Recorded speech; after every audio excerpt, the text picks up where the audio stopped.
Good morning and welcome to a live talk program. This is Lloyd Grubb here, your host on Revive Reform Radio, doing our live talk program covering religion on this year, Friday, Rise and Shine and Give God the Glory.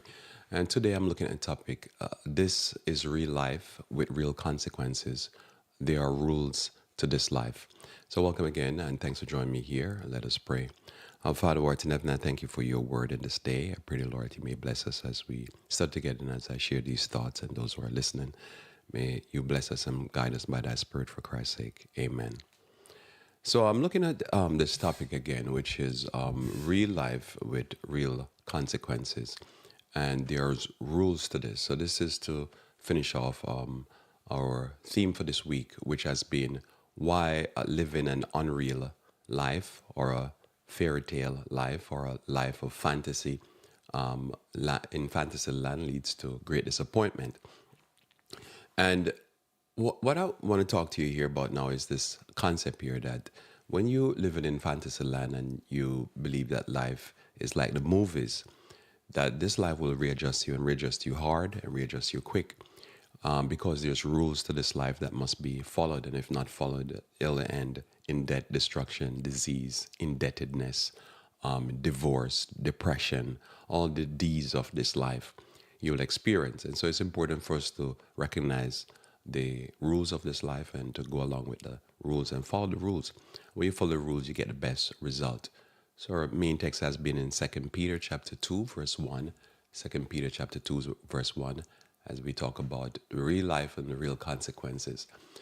In 2 Peter 2, verse 1 onwards, it reads, "But there were false prophets also among the people, even as there shall be false teachers among you, who privily shall bring in damnable heresies, even denying the Lord that bought them, and bring upon themselves swift destruction."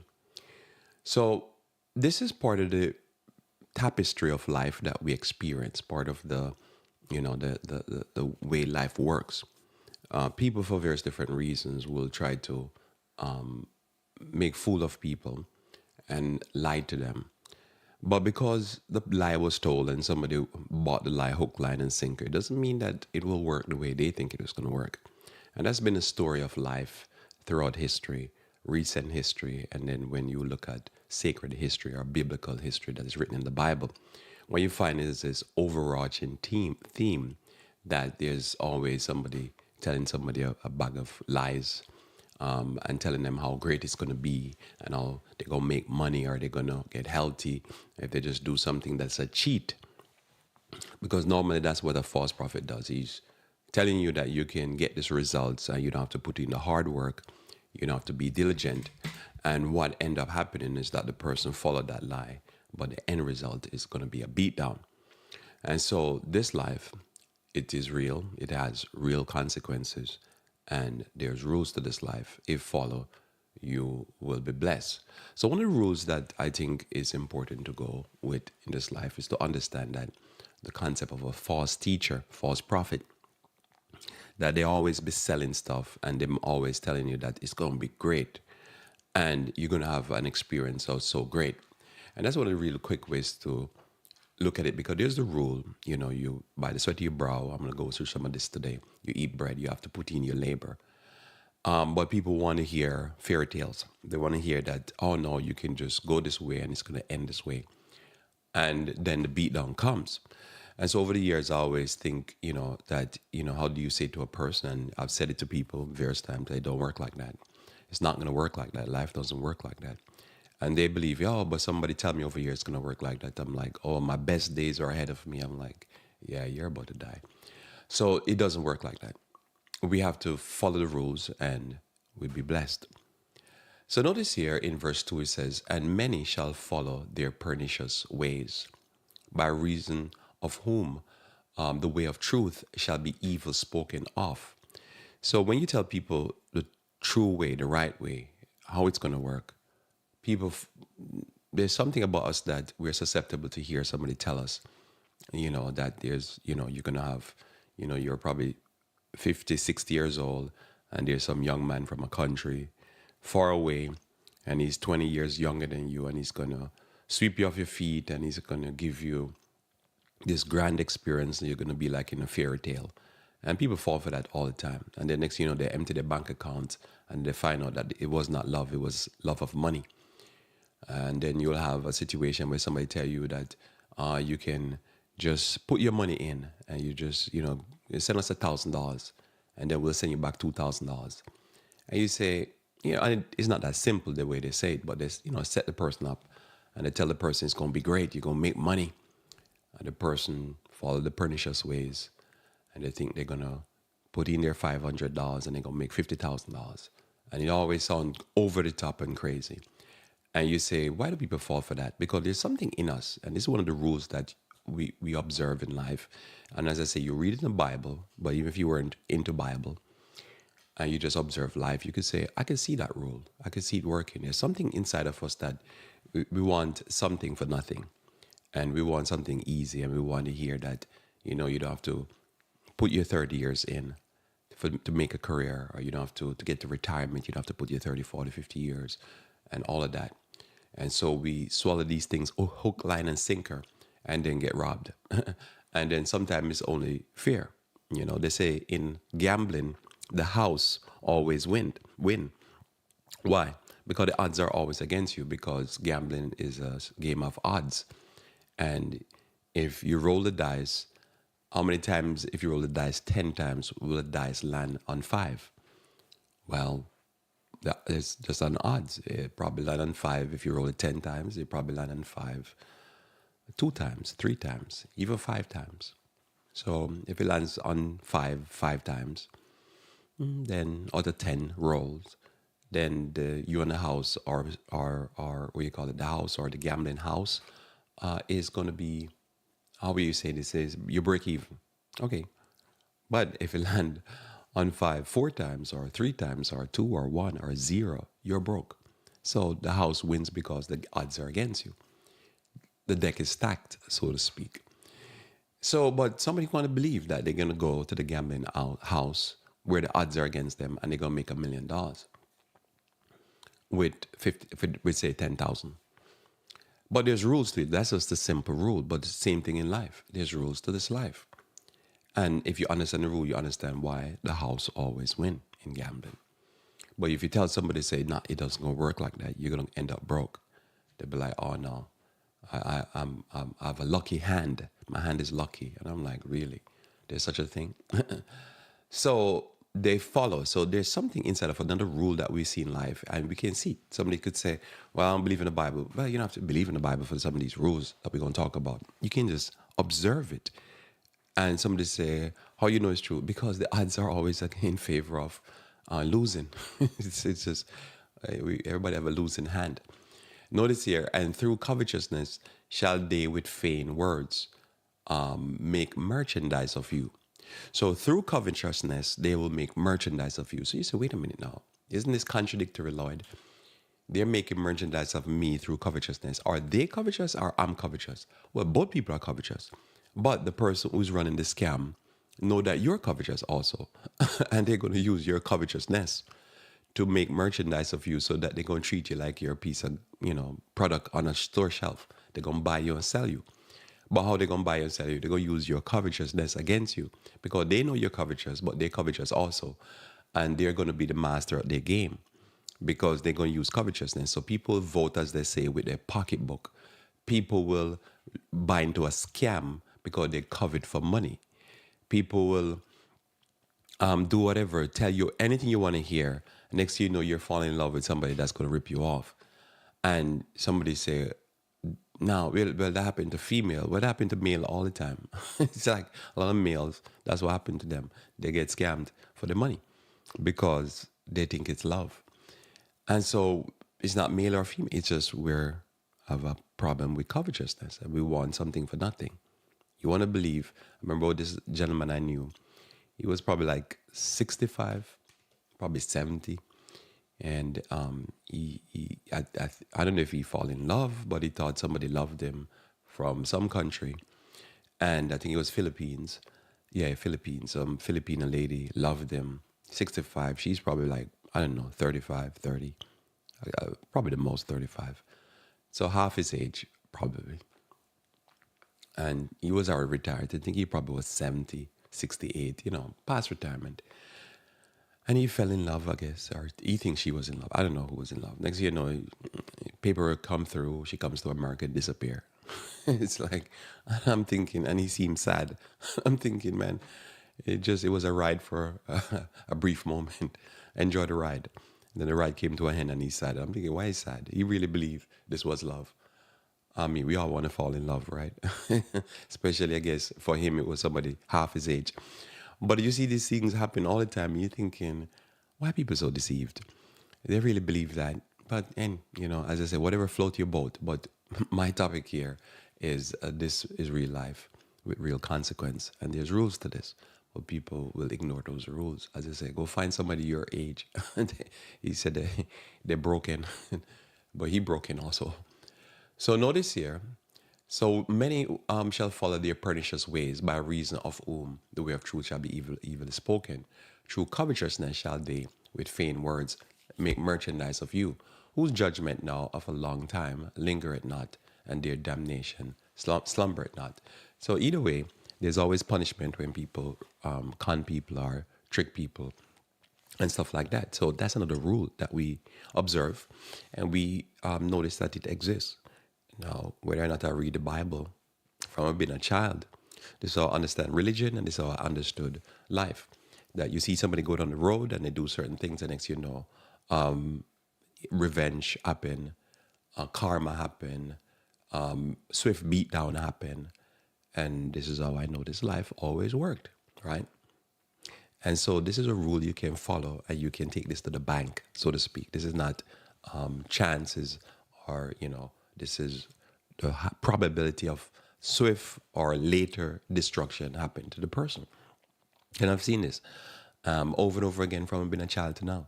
In India they call it probably karma. And is what goes around comes around. You reap what you sow. There's various different philosophies throughout life that human being observe. Now, somebody, you don't have to be very religious. You can just observe it. Sometimes the punishment comes quick, sometimes it comes later. But that's a rule that we see. And so because we see this rule, we observe life and we don't do bad things to people because they'll come back. So notice he says here,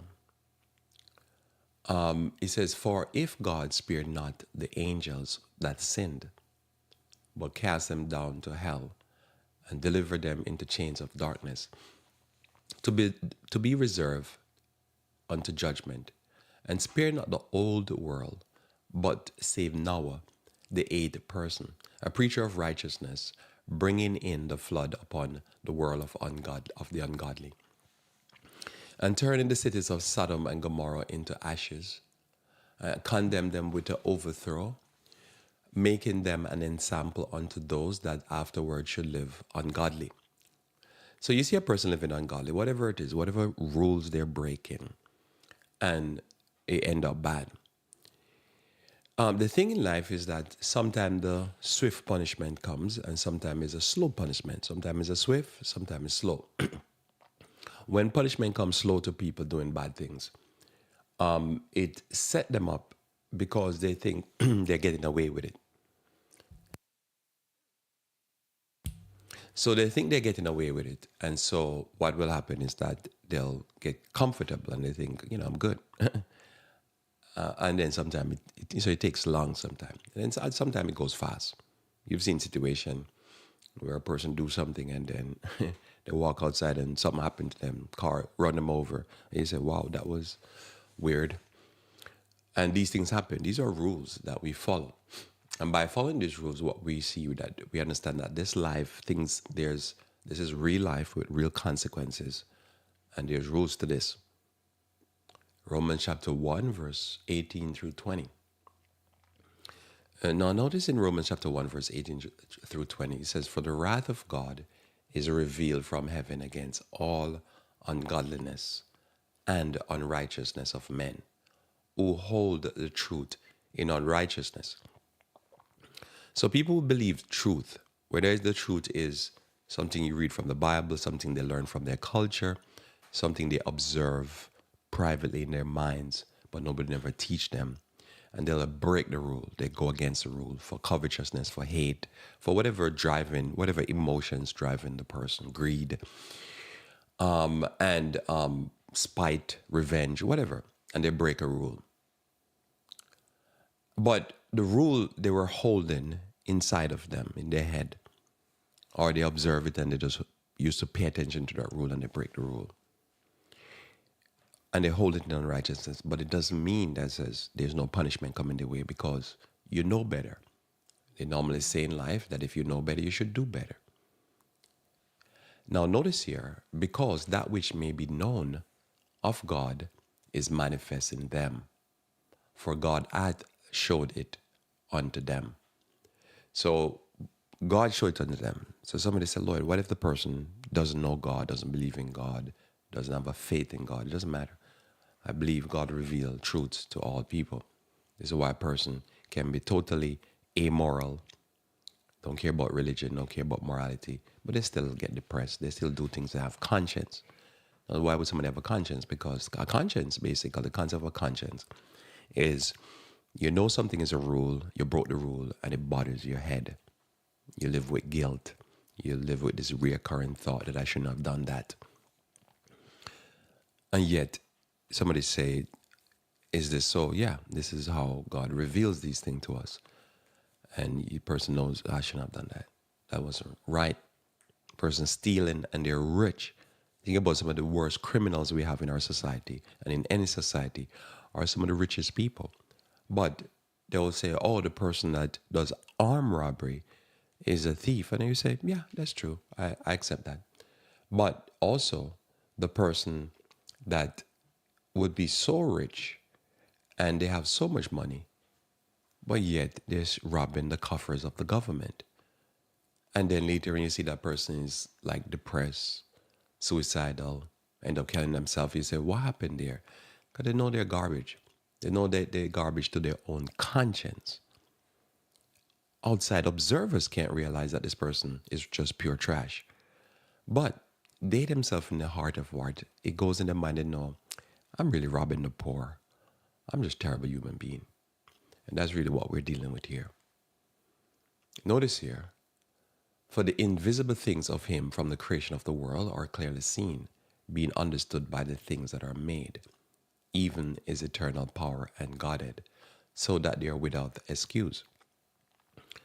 So in the fall, as you get closer to winter, nobody tells the raccoon, but the squirrels and the chipmunks that they need to get busy putting away food for winter because they know it's going to be white outside and cold and everything's going to die back. So you can observe in nature and inside of your body rules, and that there's rules to this life. There's seasons, and the seasons mean something.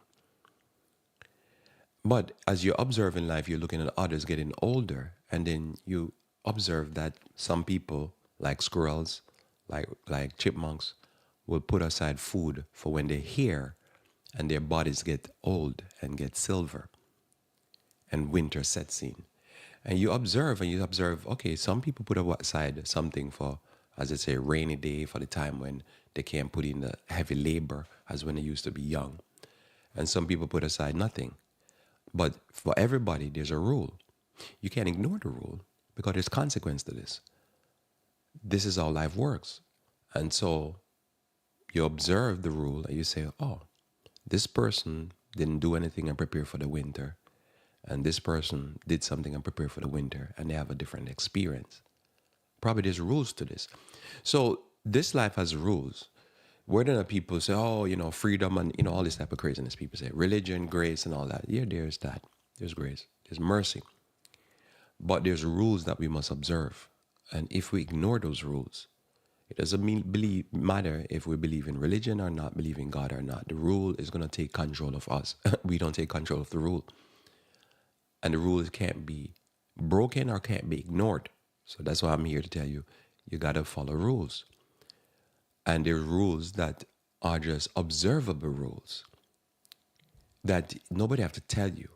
You could just sit and observe them. You could just be sitting and watching society, watching your family, seeing people who suffer greatly because they didn't prepare for when the hair start getting silver and when their winter came. And then you start thinking about the squirrels and the chipmunks. You say, wait a minute, what if they didn't put aside food?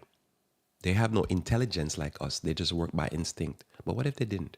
Would they go hungry? Would they have to be trying to rob other squirrels? And you can see the same rule working in young people. You see a young person and either the system failed them or the system or the parents fail them or they fail themselves because the system, the parents could be doing everything they can to get them a career, get them to get educated. And they broke the rules and they would decide, I'm not going to get educated. Then they become 18, 20 something, and it's time for them to get out on their own. And somebody said, well, they didn't bring themselves into the world. I understand, but that's how the life works. There's things that we didn't do or we don't do. Life can be crushing and try to beat us down, and we have to fight back because that's just the rule of life. You just got to get up and brush off and figure it out. And so you can see somebody like, oh, they're not paying attention. They're cheating in school. They're, wasting time. They're idling, fun, party. And then life going to give them a rude awakening. And you can observe one child paying attention, another child goofing off, wasting time.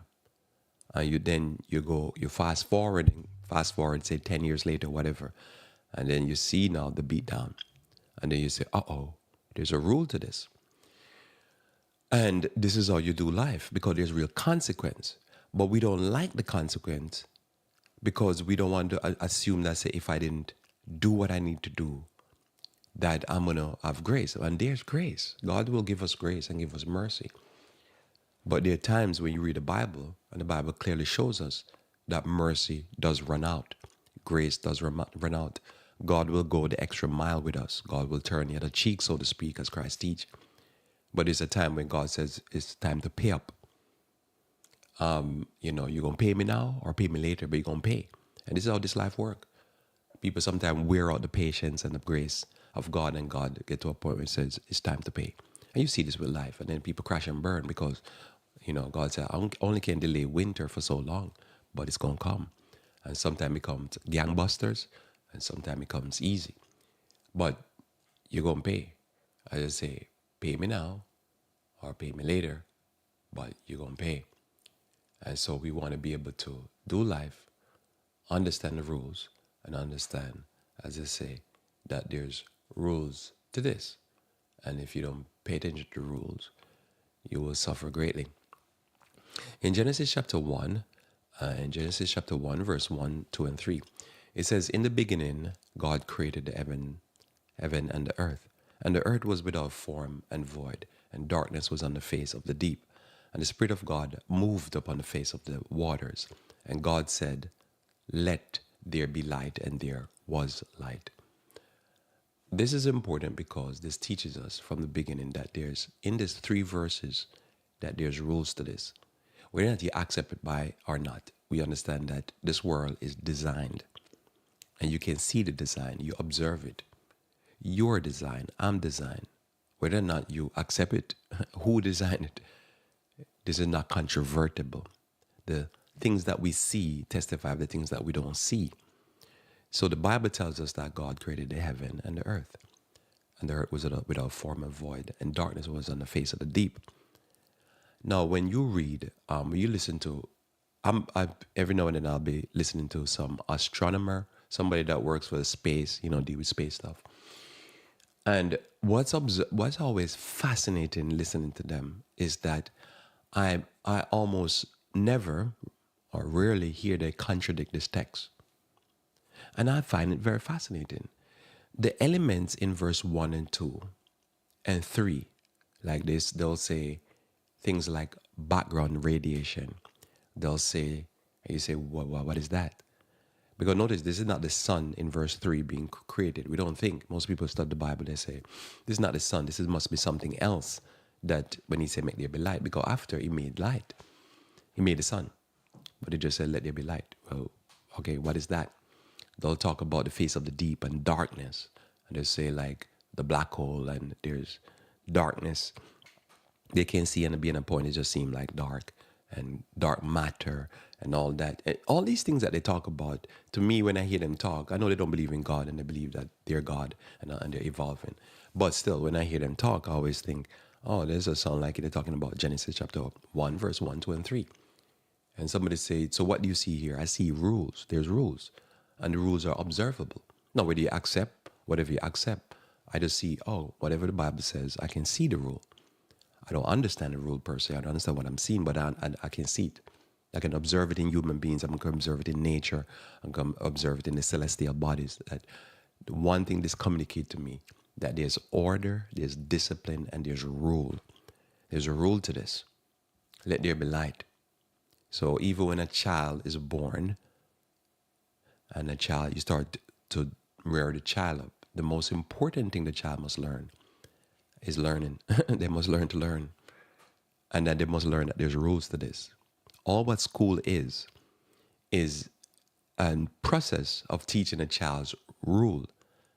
If you do this, this will happen. This is how you do this. This is why you do this. This is how the world works. So all the classes that you take a child through is let there be light. The child comes into the world and the mind is a blank slate. And then we're going to start creating a human being. For us, we would add to it, not just regular history, but sacred history. We'll add religion, morality, justice, judgment, because a child, it will be in darkness without those teaching. But regular schools, they teach you history, math, English. All it is just a whole bunch of rules, chemistry, biology. It's just, this is the rule, this is the rule, this is the rule. This is the chemical rules. This is the biological rules. This is the physical rules. These are the rules to language. These are the rules to history. This is how history works. This is what happened in the history. And if you don't learn from history, you're bound to repeat the failures of history, the failures that you should have learned in history. That's why we teach history. Everything is rules. Why do you teach them sociology? Why do you teach them geography?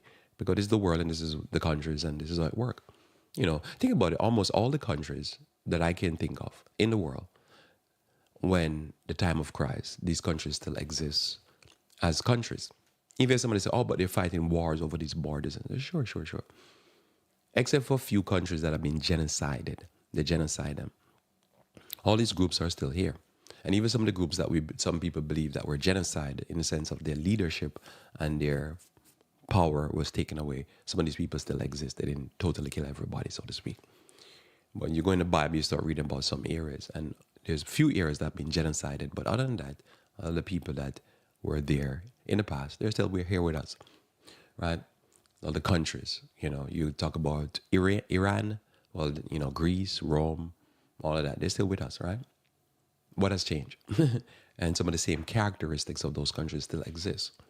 So there's rules. And the moment you understand, the moment a child comes into the world, all of this is education is just a system of teaching a child in multiple different disciplines. There's rules. If you want to be a carpenter, there's rules to this.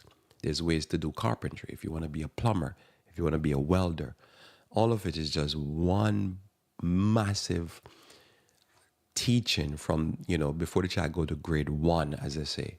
The parents teaching the child rules. And rules and rules and rules. That's what we are. Somebody could say, you observe this, Lloyd? Yeah, this is how I observe. Life is just a bunch of rules. Rules and regulation. You come into society, there's deeds and covenants and statutes and stuff like that because there's way how life works. You want to get your driver's license, you want to drive, there's rules to the road. You want to fly, there's rules to be a pilot. You want to, whatever. Let there be light. And that's how we do life. And the more light you get, and the more rules you understand of how things work and why you should do it this way or that way, is the more money you can make. And we want to do it the right way. In Genesis chapter 2, verse 15, we understand that this is real life. Now I'm teaching you real life here. Somebody else could tell you, oh, Lord, it's all about grace. That's part of the rules of life. Mercy. You offer mercy to others, and you pray for mercy from others, and then you pray for mercy from God. But in a sense, in the end of the day, we still have to work by the rules. Now, notice in Genesis 2, verse 15, talking about real life and real consequences, the Bible says, and the Lord God took the man and put him into the Garden of Eden to dress it and keep it. I wish when I was younger, somebody had rivet this in my mind, teaching me, clunk, clunk, just like this is a rule of life, Lloyd. When you learn this rule, you see the world different. This is one of those rules I love so much. I think about this rule sometime daily because I see it, especially when I'm on the road. So if I'm driving on the road, I see this rule. What is this rule? Everything in life must be dressed and kept. You're driving on the highway and you see they're having a truck, a tractor, and they're cutting the whatever grow on the side of the road. The plants, they're overgrowing and you have to cut them down. You have to dress it. You see they're working to fix the road. You drive and you see a house, you say, oh, that house needs to be fixed. And then you start to say, oh, that's the rule. Because if you can look at a house that is broken down and you thought, the first thought in your mind is, I need to dress that house and fix it, you will never be without money. You will never beg unless you're disabled. You'll never have to ask for nothing because you'll see everything in life is, I need to dress it up. I need to keep it. I need to maintain it. Well, as a handyman, you're just doing maintenance. He's either trying to fix something or trying to tweak something or readjust something or clean something, and you'll never be broke. When you go through life, this is a rule of life. Why? Because in this text, Adam and Eve was in a world where there was no sin, and yet God says, which is always fascinating to me, this concept that God would create a being, human being, make a garden that He thinks is perfect. You look at it and say, it's good. I did a good job. And if God do a good job, that means it must be a massively good job. Powerful. You look at the garden and you had to be something impressive. And then God does this, and then God says to Adam, dress it and keep it. To dress something and to keep it, that means you must improve on it. Dress it up means I give you a robe as an example, and then I tell you, dress the robe and keep it. Keep it would mean, in my mind, to maintain it. Dress it would mean to, put some design on it, put something, make it look better. This is what now we are created for. So a rule in this that I see here is that I'm created to take something that exists, that is good, and people are impressed with, and I can make it better. That's what the mental capacity that we all created with. And so if somebody was a musician, they'll take a song that's a hit song and they try to remix it. Now, sometimes it sounds better, sometimes it sounds worse. but we're made for that. That's what we're supposed to do. And somebody say, you need to pay me because you infringe on my copyright. If it's a hit, or if it's even not a hit, whatever money you make, I want some of that money. Or we're supposed to take something that is messed up and we're supposed to make it better. No, in Adam world, it was not something messed up. But sin make this text more powerful to me because in this world of sin, things decay. So when you look at a house, you can always dress a house up. You look at a car, you can always dress the car up. Now, if you don't have the skill for it, don't mess with your car. Don't start pulling off body panels off your car and thinking, I'm going to tweak this car up. But, you have people who are body shop guys who you can buy a car and the car is excellent. The designers did an excellent job, impressive job. And somebody can look at a car and say, I'm going to put more on the car.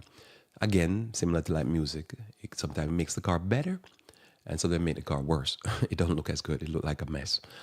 But you could have a skill for it. And if you have a skill for it, you do it. Somebody say, wow, I like the job you do. I'm going to pay you. Do my car like you do your car.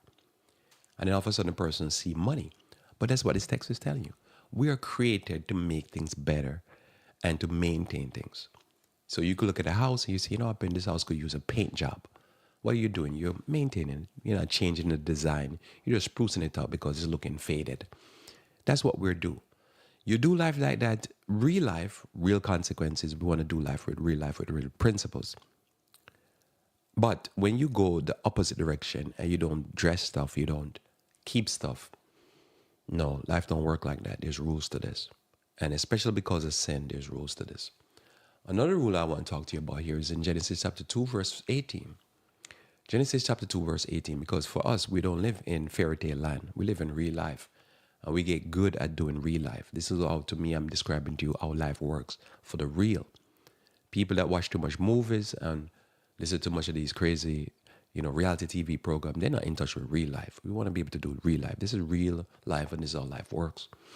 At least that's how I observe. You can tell me one thing I'm saying here that is not real life, then I'll preach it here. And I'll apologize for teaching falsehood. But this is real life here. This is hard life, but this is real life. In Genesis 2, verse 18, it says here, and the Lord God said, it is not good that man, because he made them both male and female, might call him man, it is not good that man should be alone. I will make him an helpmeet for him. So this is always fascinating to me because you don't want to go do life, even if you're celibate. You don't want to do life by yourself. You want to do life with somebody. And there's people who sometimes, I've seen people, they try to do life by themselves. And it ends bad. Ends with all kind of mental problem.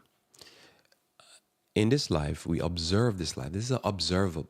Somebody said, Lloyd, you're telling me that there's a God. I'm telling you there's a God, and God did this. I believe this. And I'm teaching you that you should believe this and live by this rule. In this life, in a perfect world, we're told that Adam was created by himself.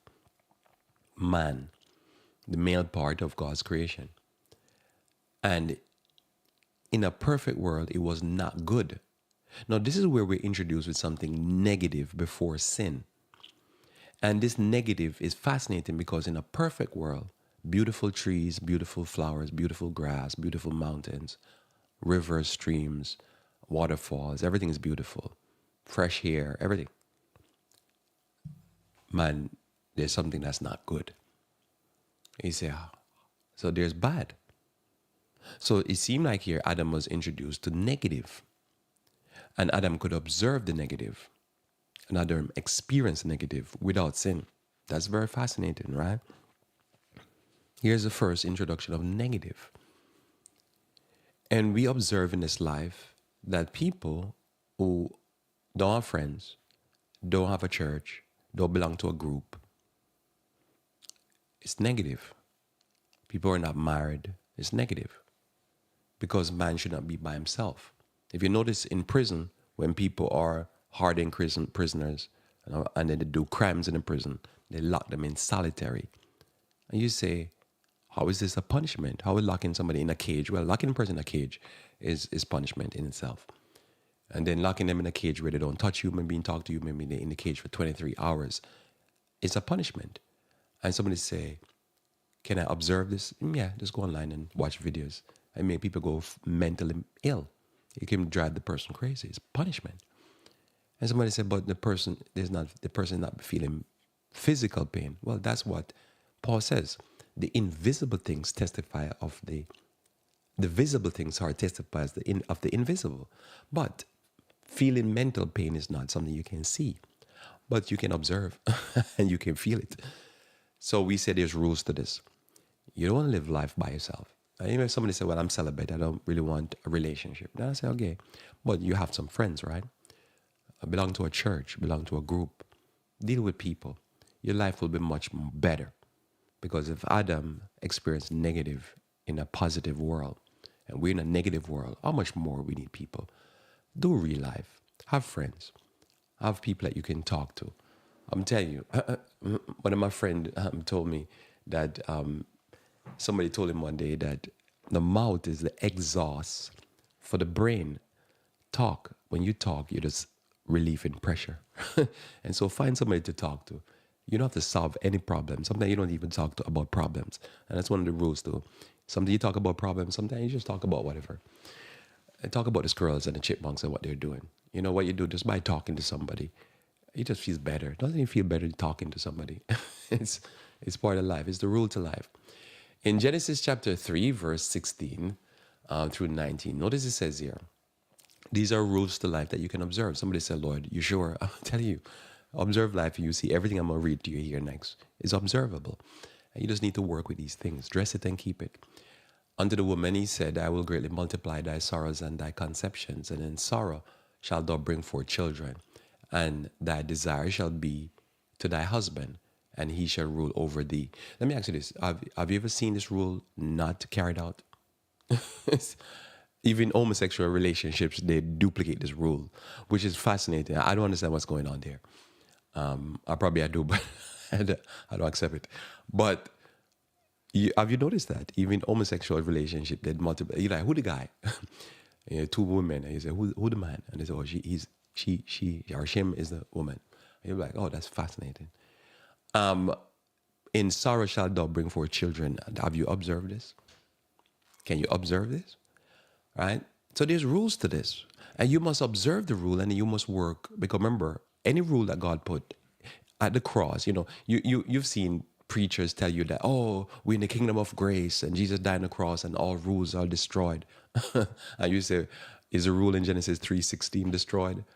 And the crickets, they can't answer because they're just talking madness. They want to tell you that let this, because you accept Christ, there's not going to be no struggle. The moment you get baptized, if you accept Jesus Christ, you get baptized. Menstrual cycle, women dying in childbirth, all those things don't go away.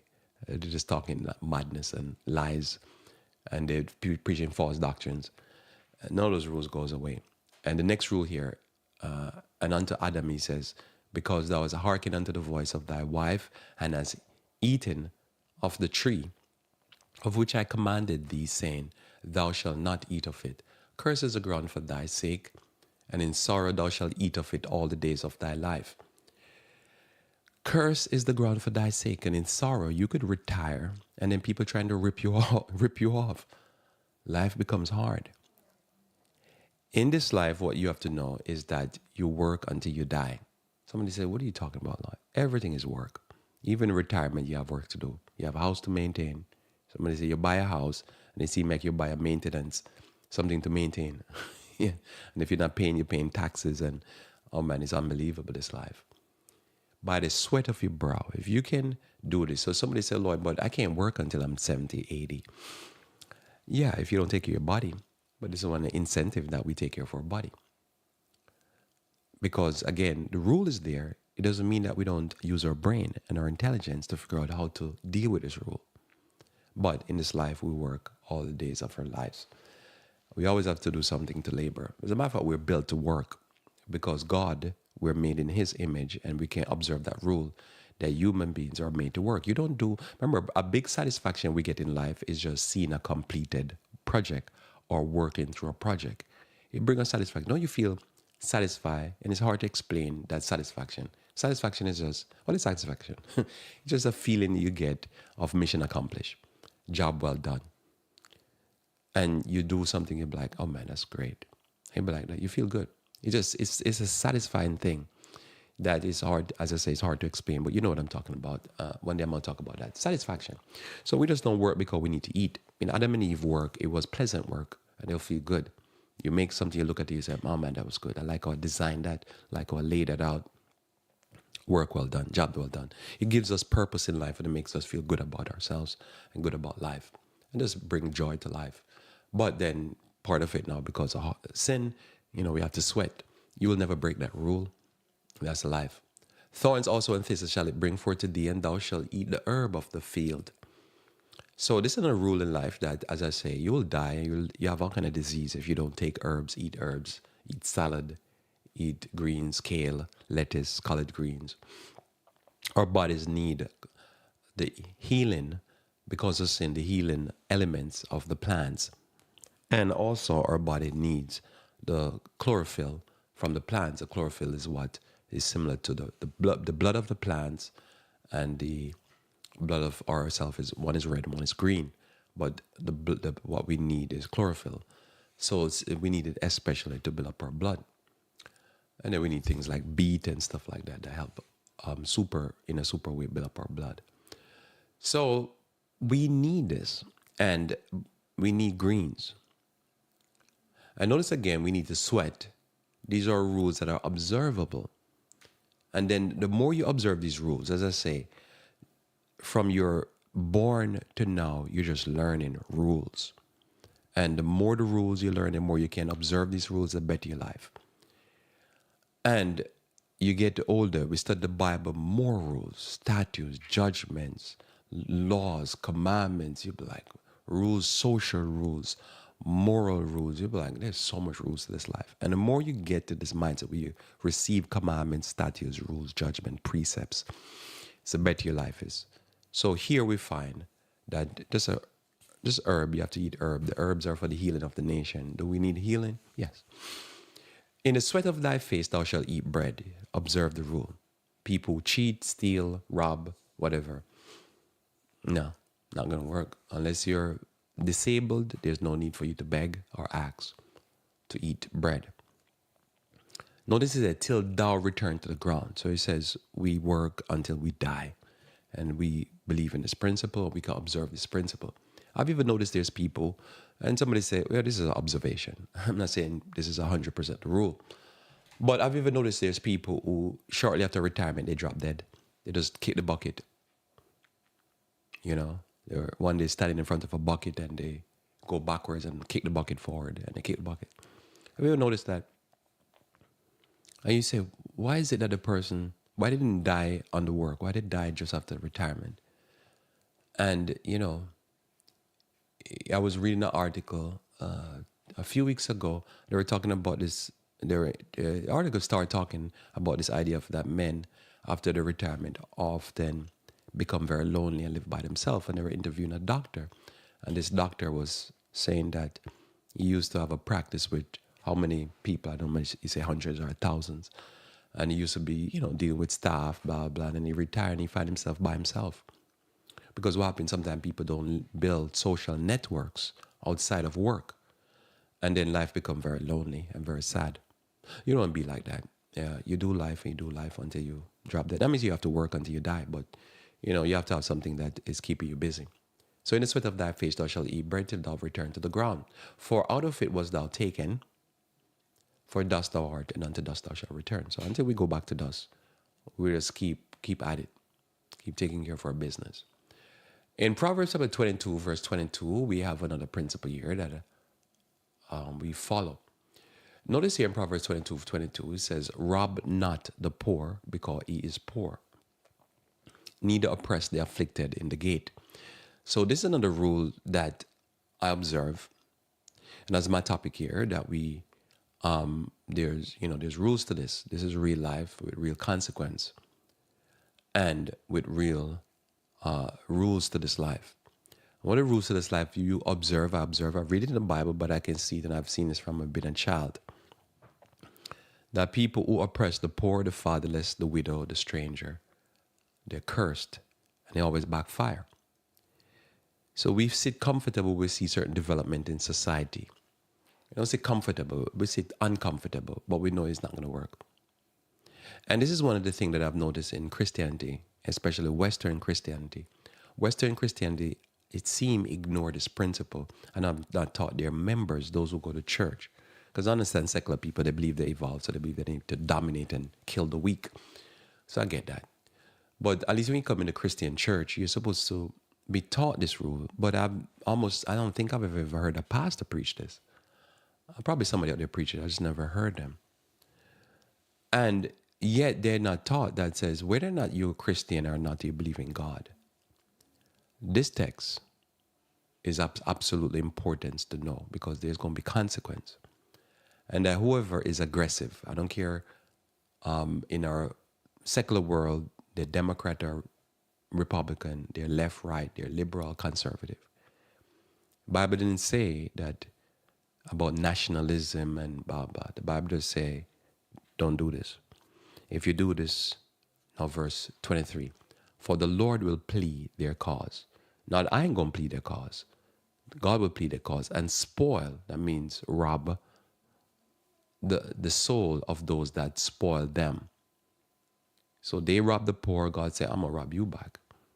You don't need no Robin Hood. I'm going to be Robin Hood. Now, is this observable? For me personally, I've observed this. I've observed this in our society. I've observed this in the society I lived before, that this is a rock solid principle. So there's rules to this, and if you do this, the consequence going to be dire. As I say, if you have a foreign policy where you go to foreign countries and destroy the country and rob the poor, it doesn't mean that you're not going to be pillaged. This is an observable rule.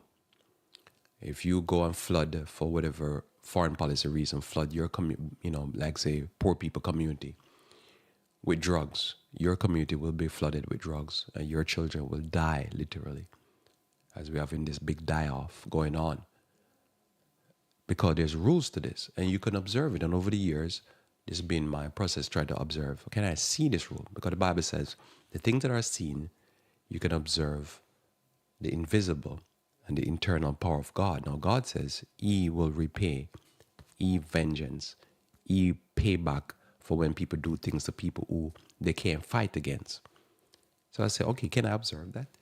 Can I look in history? Can I look in the present and see evidence that people who rob the fatherless, rob the widow, rob the stranger, rob the disabled, does God pay them back? And I can observe and I can tell you, if one thing I can say is not controvertible, is this.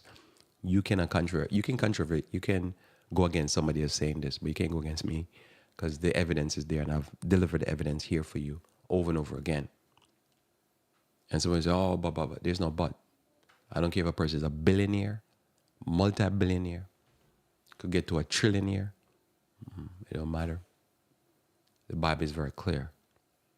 The Bible will send disability, war, famine, pestilence, drought, natural disasters to repay wicked people. So we observe these principles because if we don't, there's consequence to this. So this life is real life. We don't deal with fantasy land. Fantasy land is evolution. That's la thinking, stupidity. We really deal with this life because it's real consequence. And there's rules to this. You follow these rules. There's a lot of rules I'm telling you to follow, but this is one of the rules that they don't teach in the church and they don't teach as students. Children should learn, listen, don't rob the poor. Don't mock the poor. Don't mock the disabled, especially the disabled. Don't mock the fatherless. Don't mock the widow. Don't create a fatherless. Don't abuse with the pedophile ways and rapist ways the pedophiles. I mean, the children. And God will bless you. So we follow this rule. What can I tell you? There's a lot of things I can tell you, but this is very important. You look at society and look at all the beatdowns they're having and they think, oh, somebody's conspiring against them. Yeah, because they do too much wicked against the stranger, the fatherless, the widow, and the disabled. We don't do this. We don't follow the evil of our societies. We don't rob the poor because they're poor. In Matthew chapter 16, verse 25 and 26, it says, for whosoever will save his life shall lose it, and whosoever will lose his life for my sake shall find it. For what shall a man profited if he should gain the whole world and lose his own soul? Or what shall a man give in exchange for his own soul? So there's more to life than simply, I'm going to be just rich. So there's people who are amoral and they have no observation of what life work, and nobody tell them because, again, there's something about Western Christianity that they avoid teaching people. They avoid like it's a plague about justice and morality. It's very strange. And if you talk about justice and morality, almost everybody I've ever met that is westernized, they'll think I'm talking about politics, like who to vote for and stuff like that. And they get confused. And I couldn't understand for a while until I started saying, because in their teaching and their culture is devoid of justice and morality and devoid of this concept that God will repay. So for them, it sounds strange for somebody to be religious and talk about justice and morality. This is what I've observed. Now tell me if I'm observing right, because I do a lot of observation. Have I observed right? Where the preachers they preach about doctrine, sanctuary, prophecy, grace, anything in the world. Praise the Lord, your best days are ahead of you, but they'll never touch the topic of justice, morality. They'll never tell their leaders, the religious leaders, that is, never tell the political leaders. You can't keep going to countries and robbing poor people. You can't sanction poor people. There's no such thing as a sanction against a nation and its leaders. It's always sanctions against poor people, the starved poor people and disabled people. And if you can show me one iota of evidence, I'll say, okay, 99%. But I don't believe not a 0%. I believe all of these sanctions. I know they said they target the individual. Yeah, right. But you're killing poor people. But remember, in our society, Western civilization does not teach in any of their churches justice and morality. So the people in the society don't have a concept that, hey, you can't see God, but you look up. There's probably a lightning coming your way, or thunder, or war, famine, pestilence, or disease. They don't think in those ways because they don't believe there's a God. They believe in God, but they don't believe in that God paid them. They pay back everybody else, but not them. Genesis 1, verse 29 says, and God said unto him, God says unto Adam, behold, I've given you every herb bearing seed, which upon the face of the earth, and every tree in the which there is a fruit of the tree yielding seed to you shall be for meat. So we observe this principle that God tells us that the best diet for man is a plant-based diet. So when you eat a plant-based diet, then you observe, oh, there's rules to this. There's rules to my body. My body does better on plant-based. Eating dead carcasses of these mangy animals, these diseased animals, is not the best for us. Because they have to eat the food and then we eat it separately. I've heard people talk about they don't eat soybean, anything from a soybean, and then these same people eat chicken. Well, chicken and cow and goat and these things, not goat, but chicken and some of these animals, pigs and stuff, they eat a lot of soy as their feed because they need protein. And then they get the soy secondhand. They're just being ridiculous and stupid. Follow sense, follow principle. The principle is that it's best for us to eat the food first before giving it to the animal. They take it and turn it into energy and into flesh, and then we eat the flesh. Just eat the food. Whatever they eat, just eat it. And you'll be good as long as it's clean. So you follow this principle, and we can observe these principles. And that's why you notice the heavier the meat diet is, the heavier the cancer, because cancer come from meat. Cancer come from the tumors and the disease in the animals. And then that cancer come from chemicals. And you notice the most chemicalized people and the most meat-eating people are the people that have died most of cancer. Is this an observable principle? Yes. You can observe the people who eat the heaviest of meat. It's the people who age the most rapid. They have rapid aging. The aging process is off the charts. And their cancer is like, they're just dying of cancer left, right, and center, dropping like flies. Not really, but you know what I'm saying. So we want to be able to do observable principles, and we want to be able to follow these principles. As I say, from we are born to now, all they teach us is rules and rules and rules. Arithmetic, algebra, trigonometry, all these things is just rules, pi, and on and on. And you see, I can't remember some of them. In Luke chapter 13, verse 24, it says, strive to enter in at the straight gate. For many, I say unto you, will seek to enter in and shall not be able to, can't be even able to. This contradicts Western Christianity also. Christ, imagine, they follow Christ and Christ's teaching contradicts their Christianity. This is amazing. Christ was a person that was moral. Christ was a person that take care of the poor, the fatherless, the widow. Christ was a person that did right, and they killed Christ for that because the Jews still to this day reject taking care of the poor, fatherless, and widow.